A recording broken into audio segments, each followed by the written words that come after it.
आज जायचं होतं ग्रोसरी शॉपिंगला, पण त्याआधी भैयाने बनवलेल्या वडापाववर आम्ही ताव मारत होतो आणि तो घरी असला की असेच काहीतरी एक्सपेरिमेंट करत असतो. पण वडापाव एकदम छान झाला होता.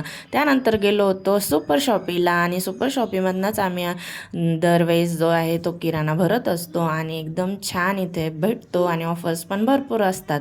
नंतर मग सगळा किराणा घ्यायचा म्हणल्यावर खूप कन्फ्युजन होतं, कारण लिस्ट बनवून आणलेली असली बरोबर त्याच वस्तू घरी जातात, नाही तर मग आपण एक्स्ट्राच वस्तू घेत असतो आणि जे बिल होतं ना मग ते बघून चक्करच येतात. चला मग घरी जाऊया आणि लगेच स्वयंपाकाला लागले, कारण आज नवरोबाला खायची होती अंडा करी आणि तेच इथं बनवण्याचं काम चालू आहे. मी काय मग मसाला करून देते आणि हे 2 पॅकेट आहे ना, याच्यामुळं ग्रेव्ही इतकी छान होते ना, तर कोणत्याही भाजीला तुम्ही ती यूज करू शकता. आणि ग्रेव्हीच्या वाटण्याची रेसिपी मी ऑलरेडी शेअर केलेली आहे आणि नॉनव्हेज मी खात नाही, त्यामुळे मग हेच काम नवरोबाचं आहे आणि बाकीचं ग्रेव्ही मी बनवून घेते.